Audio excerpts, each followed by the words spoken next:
not even a crust.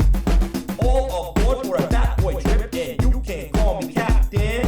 Don't forget the paper plates and the stack of napkins. P-I-C-C-A, P-A-R-T-Y. P-I-C-C-A, P-A-R-T-Y. Pizza party, pizza party. Gonna have a good time. Pizza party, pizza party. Have a sip of red wine. Yeah! Woo! It is March. Is it the Ides of March? It is the Ides of March. Be careful. They're everywhere. Et tu, Brute? How are all my friends doing tonight? Looking good? Smelling good. Somebody's got a little Pinot talcum on. I like that. Very, very classy. How's everybody doing? It seems like it's been a long time since we got together. And man, we are in that weird part of the year. And the weather, Mother Nature, she's been I don't know, doing a little magic lately. It's cold, it's snowing, it's warm, it's sunny. Things are very strange these days. And we're going to explore all of that strangeness tonight on Joey Royale's Pizza Party. This is the part of the show usually where I take my DCC book and I start kissing it and telling all of you how much I love it. But it's at my job because I got a bunch of kids. I got, what are we up to now? 8 fifth graders running through the portal under the stars, and it's a bloodbath. They just got through. One smart guy, he started pulling the jewels out, splishity splash. All the warriors were taking a bath. And now next time when we meet on Friday, these kids, for the first time ever, will experience rags to riches from gong farmer to somebody with just a little bit more power who will probably die in the next couple of weeks. And boy, it's going to be a blast. And that's why I love Dungeon Crawl Classics. Don't you? All right. So let's get into some things. Yeah, ready? Here we go. Put your seatbelts on. Crypt of Cool. Now, as I said, it's that weird part of year. All right? With the seasonal depression and the gloom and the doom and the isolation. So I picked out something dark and something even darker. As I mentioned last time, I'm getting back into the Shutter Mountains. Mr. Michael Curtis, I love that guy. He's a gentleman and a scholar. But I'm getting back into that American Gothic thing. That is really the marinara that has run through my veins for a very long time. Being a New Englander, that's just, it's part of us too. There's a New England Gothic, that Puritanism. So I read this years ago. I'm going to be going on my 3rd time reading this because I got the feeling. You ever hear of this one before? Nick Cave, the man with the red right hand. His book, And the Ass Saw the Angel. I guarantee you, one of the strangest, darkest, most disturbing studies of man's meanness, of religious extremism, and all sorts of supernatural visions. Is it really from above or from below? I highly guarantee, I guarantee you'll like this, and I highly recommend this book to anybody who likes the darker side of the Shutter Mountains, where the pine trees never let the sun touch the ground. Swamps, bogs, witches, religious zealots, and everything in between. I love this book, and yes, I have my eye on that Oh Death supplement, that zine that's coming out on Kickstarter. So Nick Cave and the Ass Saw the Angel. Not only is he one of my favorite authors, but one of my favorite musicians. Great guy right here. Which then we talk about inspiration on this show. That book was heavily inspired by an incredible author. Not very showy. You don't need a showy cover when you are Flannery O'Connor. Now, this is something. Flannery O'Connor, she can be a bit problematic, but let's focus on the fiction, the story in this book that struck a chord with me like no other story, and it's called Wise Blood. This story is it's a novella, I would call it. Very hard to explain, but let's just say this. If you like fake preachers, if you like mummified dwarves, if you like battling street preachers, and it's hard to explain other than this is very inspirational for me when I run the Shutter Mountains, especially when it comes to deities and snake oil salesmen. All right. The tent preachers. I love that kind of stuff. That's where one of us, you know what Tim Deshane and I did? A lot of one of us comes from Flannery O'Connor. Something's not right. There's not one good character in this whole. This is a collection of stories. I asked you to find one good character who does not act selfishly in this book. You can't. Unbelievable. Unbelievable. One of us? Okay, there we go. Very good. Okay, so Crypt of Cool. Oh! Okay. I love all my friends, and all my friends have done amazing work that inspires me every day. Recently, something came in my mailbox that is, I consider, top tier, and that I'm learning something. There's a gift in this book. There's a gift in every book if you read with intention and you reflect afterwards. Fiction, nonfiction, but this gaming book that I have in my hands is one of the best things I have read for me as a writer, and I can't wait to play this with friends. My man, fellow Paisan, Marzio, The Shadows About Hope. It's very hard to celebrate and sell these books without giving away too stuff. So I'm not going to talk about the story so much. I just want to talk about how this is presented. This is a beautiful piece of fiction, but it's also a wonderful study in how to successfully engage the judge and not have them panic. I don't care if you're a first-time judge or you're a veteran with a giant beard. You can open this up and you can have confidence that you're going to be running an interesting, engaging game that is a sandbox, but a sandbox that is comfortable. There is some linear paths you could take if you needed to. Marzio really spells out how to be a good judge in this. He offers the judge a lot of options. He offers the players a lot of interaction. But there's this behind-the-scenes thing in here where, you know, don't do this until you do this. Before you do this, think about this. Turn to this page when you think your characters are ready for this. Like I said, I'm painting in broad strokes because I don't want to give away anything. But geez, I tell you, every once in a while, something comes across the mailbox that really speaks to me. I cannot guarantee, I keep on saying this, I cannot recommend this enough. I guarantee you will learn something and you will have fun at your table. Shadows About Hope by Marzio Muscadet. He's a gentleman. He's been on the show before. Chef's kiss of the episode. Beautiful. And coming soon to Goodman Games. I sent it a couple weeks ago. I'm sure they'll post it up soon. Exclusive to Goodman Games. I ordered 50 copies. I gave 10 of them to family and friends. The rest I sent to the Dark Master himself, Mr. Joseph Goodman. What a gem. I love that guy. Here it is. In hand, Vampire Blood, a Slayer's Guide by yours truly, Reverend Joey Royale. So check that out. It's going to be about 10 clams on the website once it's up there. Here's a quick, the Nosferatu. There's a couple of different vampires in there. Those are all hand-painted by me. I thought I'd give art a shot. Who knows what I'm doing? Cheers to everybody. I hope you're enjoying life and you're being creative. Got a little, I'm getting a little funny tonight, a little Red Bull. It's been a long day, so I'm talking a little bit extra fast. So we got a great show tonight.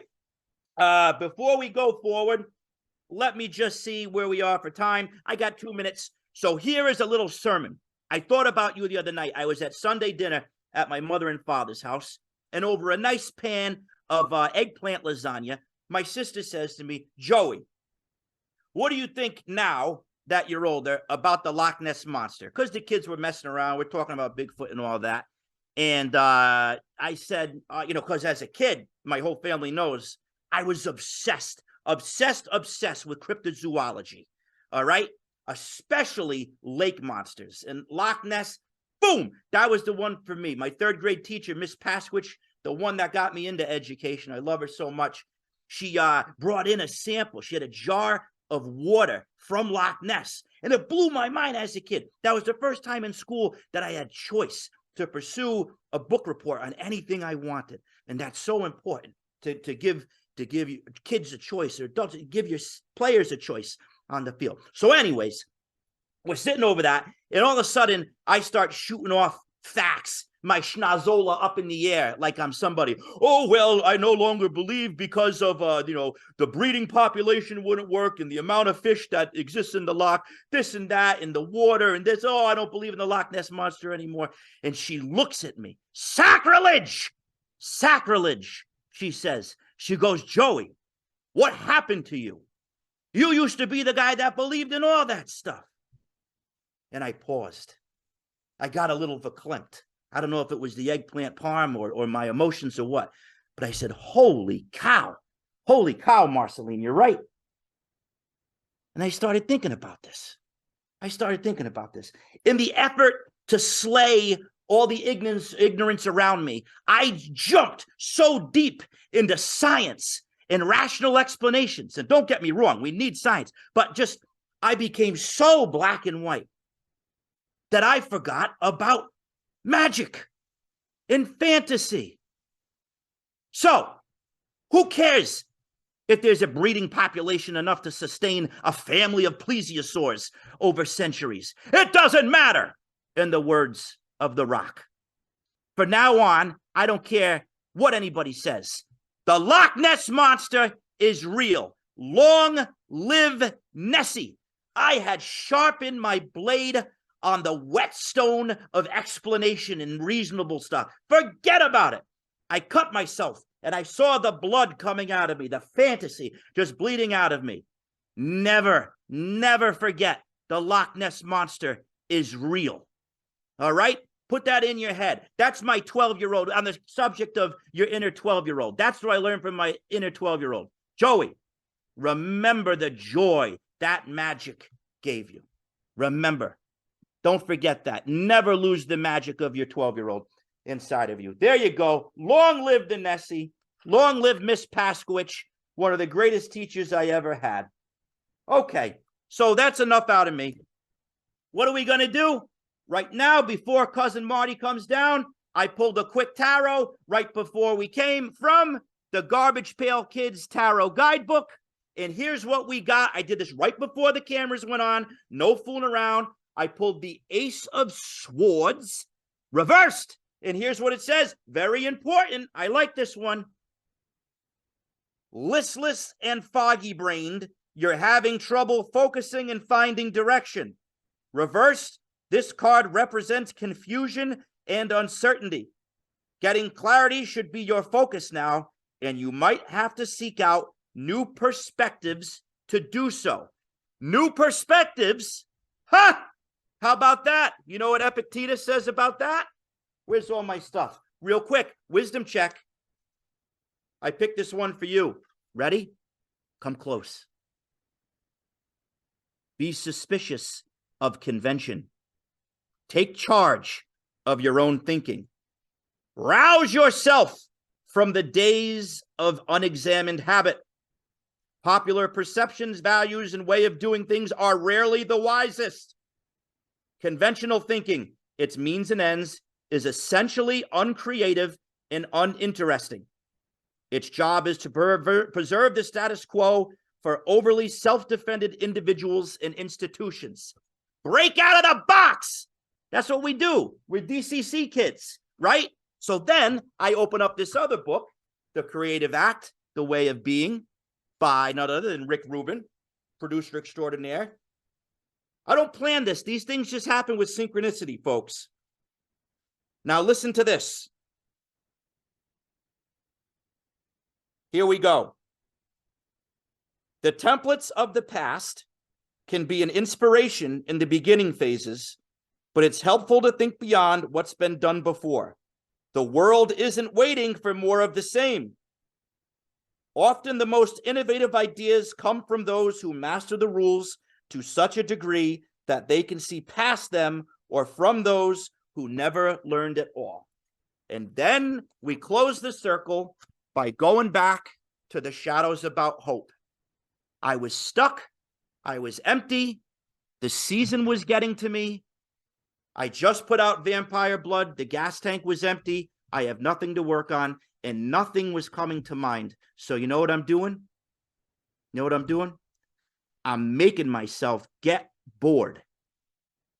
I'm making myself get bored. I'm not going back to the formulas I've used in the past. I'm not going to just throw up something just to push something out again. I'm stopping. I'm getting bored. I'm going for walks. And I know if I listen, the source will release new ideas to me and you as well. Wisdom check. Cousin Marty, come down. I'm boring him over here. Here Joey, he goes. Joey, keep it down, keep it down. I'm incognitus right now. I'm on the run from Johnny Law. What happened? What, Marty, what's going on? Have you ever heard of the term double jeopardy? Yeah, that's like the second part of Alex Trebek's show, right? Apparently, if you threaten a second Olive Garden, it's not considered double jeopardy. At all. I didn't know, so I'm down in the bunker hiding out. I got some cool stuff to show off, though. Let's see what you got. Jeez, The last time... Hopefully it's nothing to do with Olive Garden.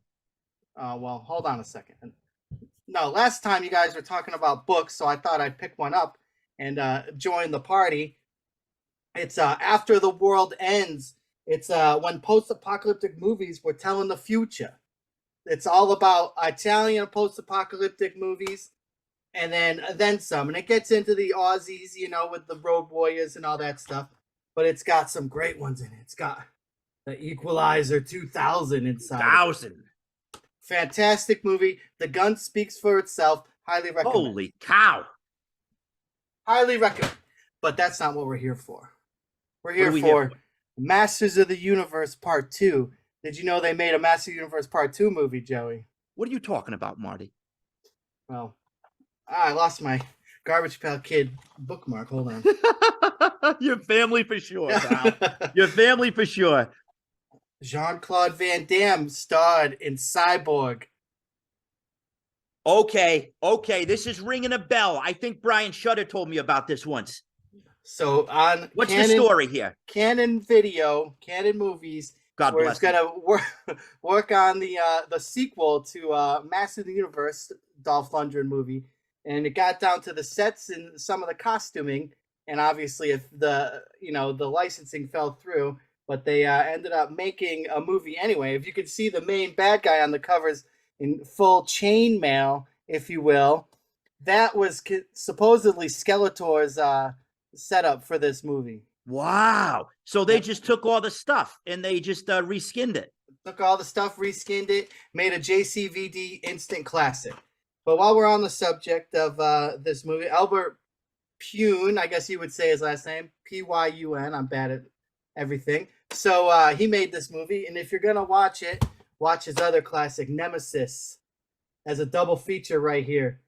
These movies together, beautiful stuff.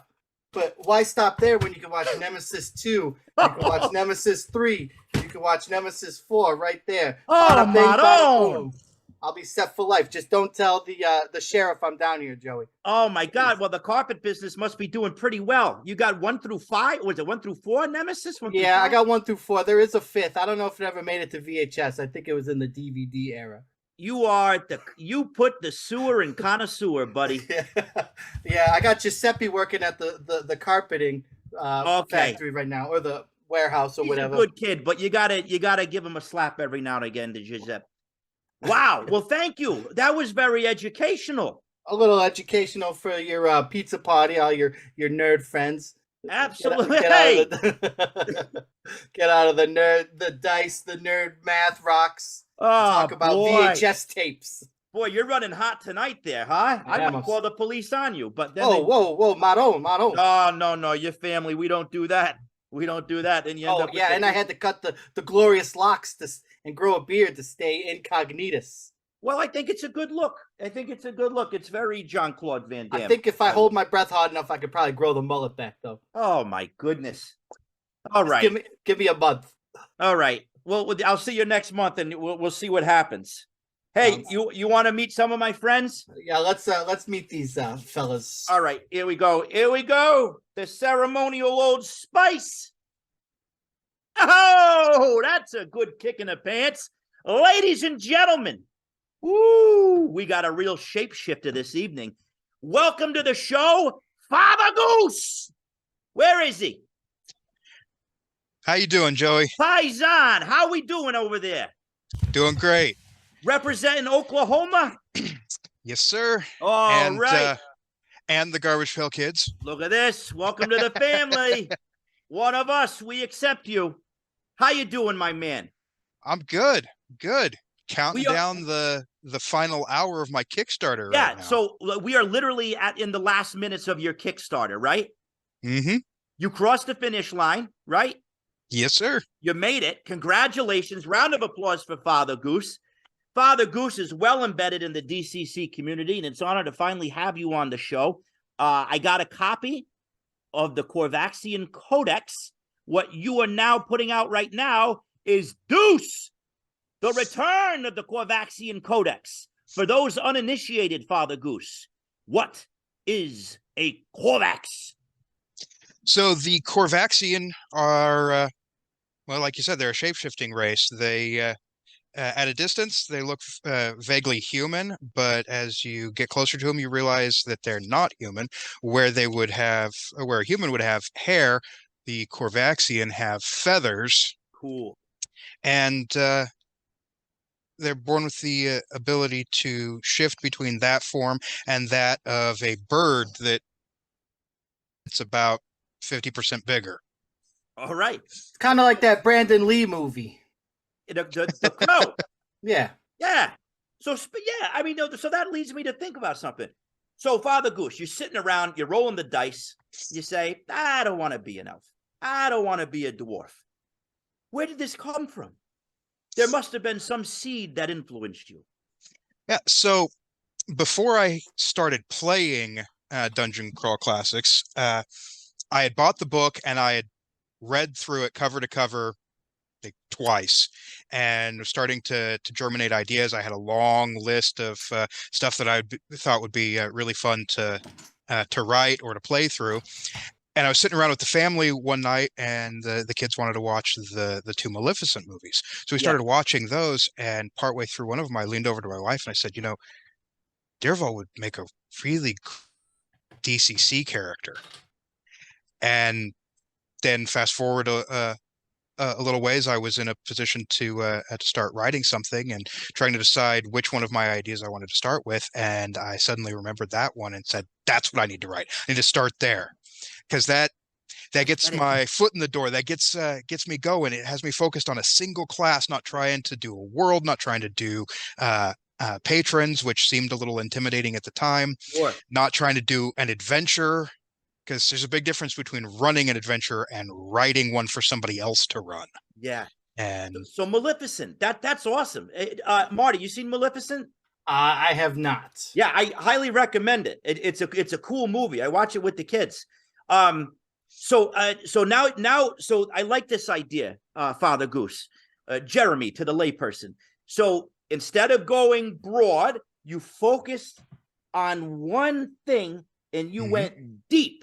You went deep. You went right to the core and you really blew it up. And now you're going to part 2 to expand on it. Now, I want to read something from your Kickstarter that really struck me. All right. I think people can learn from this here. So everybody, if you go to it, listen, you only got a couple minutes. We're going to put the link in the chat. Links in chat. Very good. And we're going to see what happens. But here's what Jeremy wrote. I was nervous. I made a lot of mistakes, and I didn't manage the campaign as well as I would have liked. But the support from the DCC community, Goodman Games, Exalted Funeral, and my own friends and family was incredible. I was able to publish my first printed zine. But of course, as soon as it was over, I started thinking about all the things I should have included, but didn't. So what did you learn from the first campaign or from the first writing process that you can share with everybody that might help those out in Spaghetti Land who are stumbling over some pebbles right now? So the first mistake that I noticed fairly early on was that I I had set my funding goals incorrectly, Okay. simply because I hadn't taken into consideration that by listing the shipping charge, that was going to count towards the total, and it was going to skew the numbers a bit. Now, it worked out because I overfunded on the first one, that I was able to make everything work. But if I had just squeaked by, I would have been paying out of pocket for all of the shipping, and that was rough. So that was the first, and I think the biggest thing that I needed to address this time around was, how do I want to handle shipping, and how do I want to set the funding goals so that it only targets what I need to pay for the art, pay for the printing, get the zine created, and then worry about the shipping as a separate thing. Absolutely, man. Shipping. Before you do a project, figure out shipping. Marty, I see you shaking your head. I don't even want to hear that word right now, Joey. Yeah, so the guy, the neon lord that lives here, he had some problems. Still does, because it costs like $115 to ship to Australia, 2 books, but Yeah, and I got a lot of friends in Australia, and I got friends. Jeremy, you bring up a good point. I've been getting some things in the mail lately from friends as gifts, zines and books and stuff to take a look at. And they're spending like $9-10 on shipping. Everybody, I don't know if you know about this, media mail. Take advantage of it. It's right about now, the cost is about $3.85. I sent out 10 zines in a box, and I send out 1 zine in an envelope, $3.85. Either way, it doesn't matter.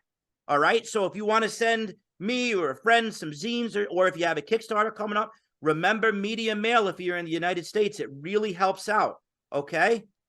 Hey, Dr. Metal is in the chat. How you doing, buddy? He was helping out with some Cub Scouts. What a good guy. But yeah, Breaker Press Games, media mail is a godsend. I'm no lawyer, and I'm not saying, but if you have a book and you have a couple cards or something and a sticker, you can always just put it in the book and put it in media mail. I'm just saying you could do that theoretically. There are some rules. No, it's illegal. It's illegal. This is the guy that threatened to burn down 2 Olive Gardens that's giving you the advice. But hey, we've all been there. Now, Jeremy, tell me about part 2. So I had already decided partway through the Kickstarter for the first one, when I saw that it was being well received, that I wanted to expand on it. I had played it rather conservative for the first one, as I didn't want to be one of those creators that overpromises and underdelivers. Yeah. Especially not for my first Kickstarter. That sets a tone that is hard to come back from.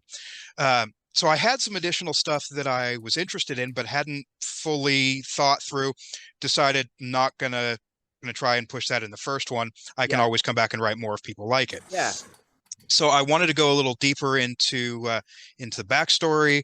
I had some ideas for more spells. I wanted to include a patron, and I loved the idea of including an adventure, but I wasn't sure what that was going to entail.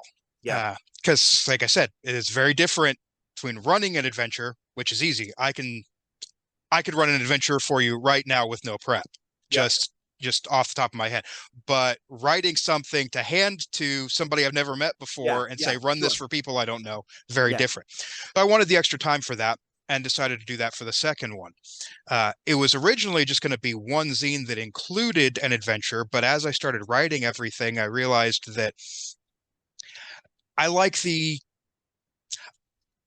shelf appeal of things in a series being roughly the same size. Yep. And I didn't want to have an 80-something page zine next to my 32-page zine. Yeah. So I separated it out, and now Corvaxian Codex 2 is 48 pages, and the adventure Rise of the Drachenwolf is 40. So the 3 will fit a little better next to each other on the I really like shelf. that idea. And I think that's why I love the DCC scene so much, Jeremy. Is like we've been inundated with rule systems lately, which is great. I mean, the more popularity the hobby has, and the more that people are doing it from their basements and their homes DIY style, the better. but I feel like I'm inundated and I really don't need another rule set right now. What I love about DCC, it's like the razor and razor blade. We have the razor. The razor is the core book. What DCC does is now we make all our own razor blades. You know, you're always going to need razor blades. You only need one stick to put the razor on. But what I like is, oh boy, hold on. Can everybody still see me? Yeah. Something just popped up on my screen. Oh, I'm back. All right. I don't know what's going on. You got to renew your AOL, Joey. Yeah, I think something with my kids' Fortnite or something like that. Sorry, I was on a kick. So, but what I like about these is like supplements. Supplements are great because they're manageable. And like Jeremy said, you can plan a series, and that's great just to keep the momentum going. You don't need to bust out an 80-page thing every time. I mean, if you do, that's great. But for me, it's manageable to do. I'm going to do 20 pages, a little candy bar, and then there'll be another little candy bar. So I know that I can keep the projects going. Because Jeremy, I don't know if you're like me, but I always need to have a project going. I need that little, that's a steam, that work is a steam valve for me for regular life. Mm-hmm. Yeah. And Marty, you've been working on some supplements too, right? Yeah, I got a bunch of stuff. Like 80 different things going on. You really do. How do you manage all that? It's pretty much whatever I feel like doing at the time. I just look at the long list of half done stuff and then just kind of pick and choose. And then of course, like when it gets to like, well, this has to be done, then I literally like up all night crunching through it. Yeah. You're like the Navy SEAL of game, right? Like you're up at all hours. Yeah. Up, or stay up late, get up early, just cranking away. I'm really like a morning person. I feel my inspiration comes with the morning rays. Isn't that beautiful? Very well put, Miss Emily. You know, it's funny because an apropos of nothing, as I'm not Marty anymore, clearly. You're breaking kayfabe! You're breaking kayfabe! I read an interview with Rob Zombie when he was writing House of a Thousand Corpses, and he talked about like writing in the morning. And I was like, oh, that makes sense. And then like, I don't know if it's stuck, like just trying it or something. Like I do way better in the morning than I do at night. My theory on that is this. I think we're exiting the dream phase, you know, when you wake up, perhaps some of that still lingers and you're still in that your mind is still in that ethereal, anything goes. Speaking about anything goes, for the sake of time, and Jeremy, we'll continue the conversation, but I see a lot of head nodding and thumbs up from my friend behind the curtain. Ladies and gentlemen, a very special guest tonight. I got a double dose. Oh man, my wife is going to throw up when I get upstairs with all this. Oh, there we go. Geez. The mask almost came. Gee. There's a lot of alcohol in Old Spice. Let me just tell you that. That'll clear. It's like Vicks. It'll clear right out. It does not hurt, Joey. If you just shave. I did it. I like the Home Alone thing and I had to try it. So like after like a real deal shave, I put it on and yeah, it's Fugazi, Joey. It doesn't exist. I have sensitive skin. All right. Look at it. It's like Brazil. Yeah, it's like Brazil. Absolutely. Anyways, ladies and gentlemen, woo! Here we go. I love this guy. Weird stuff. Ladies and gentlemen, Mr. Skeeter Green. Hello. Hey, is this thing on? Are we on? Are we live? This is a great crew tonight. Father Goose, Skeeter Green, Marty, and Elena. Boy, I don't want to be anywhere else right now. So, Skeeter, this is the first time we've actually met. We talk online and stuff. I'm a big fan of you. Ladies and gentlemen, Skeeter Green, the mastermind, Valley Out of Time series, Crypto the Science Wizard. This guy is right up my alley. Father Goose, let me see the spread again that you had. I'm very envious of it. Check this out. You guys have been killing me. I have never been on a show where I have kept my mouth shut for 30 minutes. I have so many things to say. Okay. Joey, the Loch Ness Monster can survive because it buries itself in the mud like a catfish. Ooh. It can survive forever. I like it. Also a portal to Middle Earth or Hollow Earth, right? And there are mushroom circles down there, nurturing it while it's under the water. You expand your mind, man. Get some of those mushrooms and expand your mind. And in all reality, there are cavernous, there's huge caves and tunnels underneath all the locks. And, who knows? He lives! Skeeter, There's trolls. I love your There's stuff. stuff that lives down there, man. I'm telling you. I love it. I love it. I mean, look, this is adventure material right now. Underwater DCC. All right, that would be cool. So Skeeter, Next year. So let's go. So Valley Out of Time was last year. This year's series is Underland. So it's everything that's underground. And the kicker, so it's just not like every other underground book. All of the underground is connected. Yes, So if you go underground and you're in DCC, you could pop up underground in the Forgotten Realms, or you could pop up in Greyhawk. Everything underground in all those little grottos and nooks and crannies and dark corners, they're all connected. You could pop up in 1899 in London in a gaslight Jack the Ripper scenario from Call of Cthulhu. Everything is connected. That's the new zine. I'm speechless. And to make this guy speechless, whoo, that says something. Holy cow. This is incredible. This opens up so many opportunities. Yeah, so and this idea came courtesy of the wonderful people at Goodman Games who have DCC, but for those of you who like a little science fiction in your peanut butter and chocolate, they also have MCC. So back in the days when we had, Expedition to Barrier Peaks, and we could have our swords and wizardry, and oh man, that's a robot. That's a laser gun. Why not mix it all? Everything is fantasy. And everything now is for the kids, cover your ears. Everything is fantasy. So why stick with one thing? I think that's another wisdom check we just did right there, Skeeter.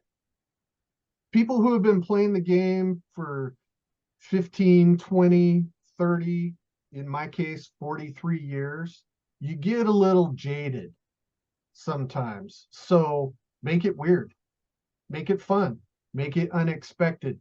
That's what you remember. I'm typing this down so we don't forget it. Everything is fantasy. Make it weird. Jeez, there is a whole section of my brain that is like the intro to the pizza party 24/7. So all of this stuff happens, and I have to parse through these bizarre conglomerations of everything. I'm looking at the back behind Joey's head, and we got Dungeon Crawl classics. We got Ace Frehley. We got Captain Lou Albano. Why couldn't you encounter all of that? I love this, man. It's and don't make it for laughs. Back in the day, they had Castle Greyhawk that was maybe not the best idea ever, because it got too silly. But if you bring in the good ideas from different genres and mix them together, you will have a game that your players and the people who read it will never forget.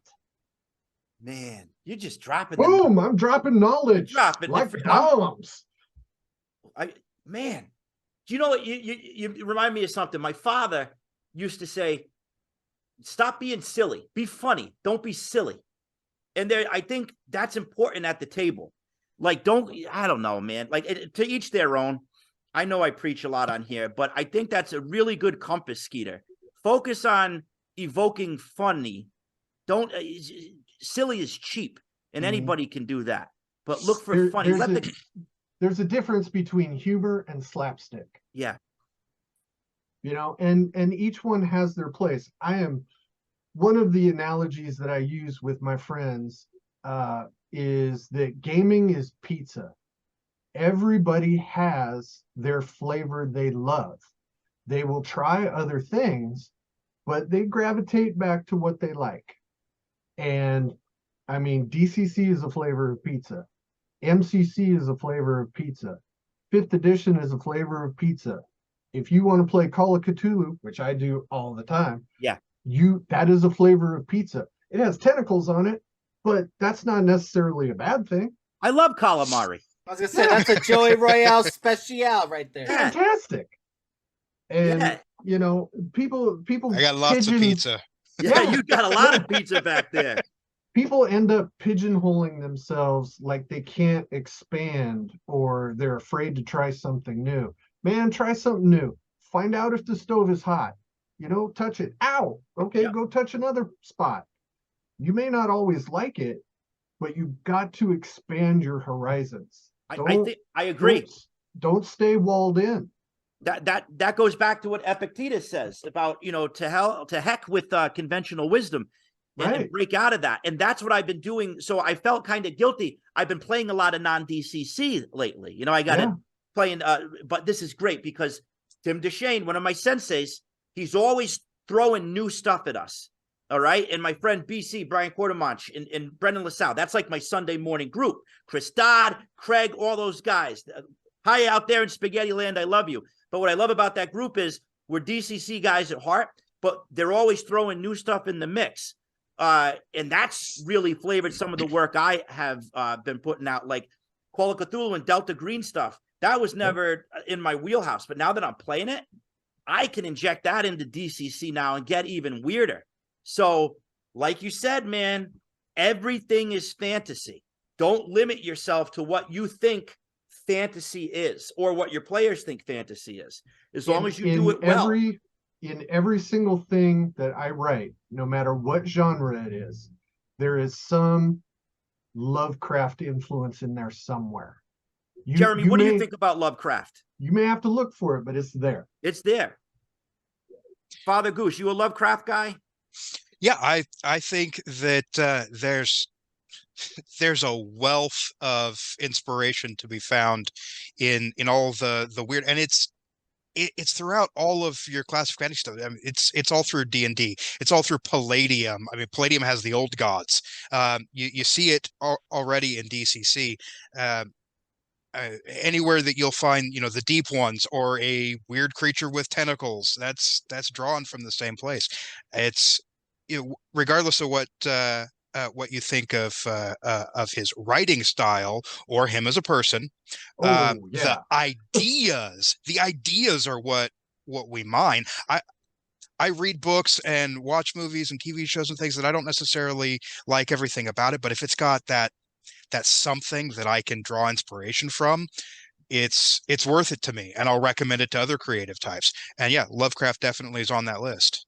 I think so. Marty and I have a deep affinity for everything 80s, and I think because we grew up, kids in the suburbs, really eating everything up on TV, literally and figuratively, because there was magic among the mundane, right? And that's why I love Lovecraft so much, is that a lot of his stuff takes place in kind of villages and Providence, and like it can lurk anywhere.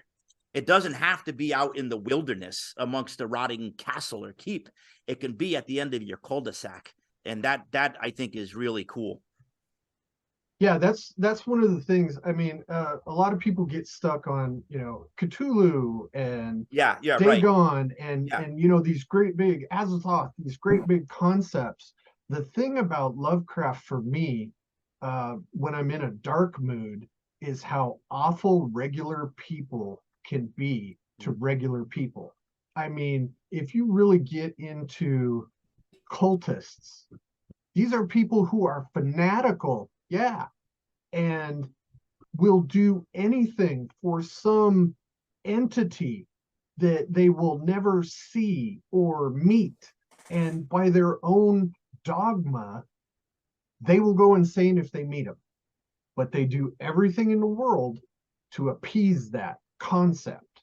And it's just fascinating how dark the writing can be, and there is mystery around every corner. That's one of the things in the Underland series that I want to bring back. It's like back in the early 80s when TSR was putting out the the Drow books, the Against the Giant series, and all that stuff, the good classic stuff. People were afraid of things they encountered. There was a fear. They're like, oh wow, that elf can shoot me with something and I get paralyzed and I'm down? What? That's horrible. That's the kind of tension that makes a game worth playing. And you want to overcome that. Tension is horror. I think tension is one of the major ingredients in the recipe for horror. Cousin Marty, being the connoisseur that you are, what do you think is the scariest monster you've encountered on VHS? Oh, put me on the spot. I'm going to ask you guys the same thing. Oh, see? Scariest monster. The scariest thing to me was in The Shining when Shelley Duvall comes up the stairs, sees the guy in the bear costume. Because, all right, so another little, off the topic story. So I didn't ever know about that in high school. And everyone's like, oh, yeah, it's in The Shining. It's in The Shining. I'll probably watch it on TV or something with my family. Yeah. So then I rented it, fell asleep, woke up to that scene in the middle of the night, and it freaked me out, and I haven't been the same ever since. So I had a similar experience. I had the flu. I was probably in 5th or 6th grade. It was on TV, and I had the flu, probably, pitching 103 fever. Whoa! That was something. That was something. Father Goose, what lurks in the shadows in your house that spooks you in terms of monsters? I don't get scared from watching stuff in that sort of way. I'll get bothered by things, but I do get excited about it. And I think honestly, the last time that I watched something and got genuinely scared watching it, I was a kid, and it was a favorite of yours, The Gate. Oh yeah, yeah. Watching that as a kid, Marty? and just because my brothers and I used to do stuff like that, dig stuff up in the backyard and run around. I mean, we were LARPing before that was a thing. I was playing role-playing games without dice with my brothers, just running around with boards and such. Of course. And watching that movie and thinking something so simple as the removal of a stump, and then it opens up this gateway. It completely changed how I approached the games I played with my little brothers. After that. Skeeter, that's the kind of stuff I like. Gotcha. The scariest stuff for me in real life is anything that lives in water. Ooh, I am terrified of water. Okay. Just because, Loch Ness. Yeah. Does it live there? What's weird? I'll let you in a little secret. You're gonna think I'm crazy, but everybody does already. Anyways, I live by the beach. I live on Long Island Sound. You know what I do sometimes? I swim out really far, and I just sit at the bottom, and I just stare out into the green. And man, it is terrifying, absolutely terrifying to stare out into that abyss. And yes, the abyss stares back. I agree with you there.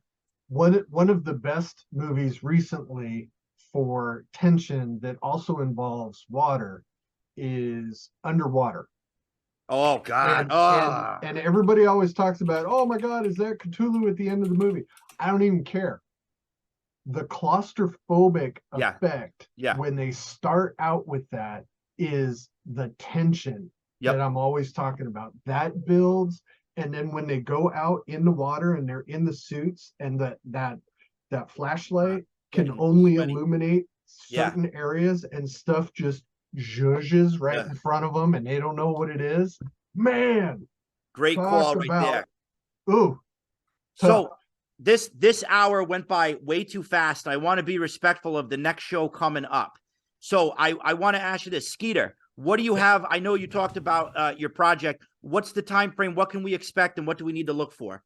The first issue of Underland will be out hopefully in the next 3 or 4 months. I'll do a Kickstarter, and then I am desperately trying to get Crypt of the Science Wizard 2 out by the end of the year. And that is going to take a massive turn. If you are familiar with the level 1, you're it's a pucker moment when you get into level 2. Let me tell you.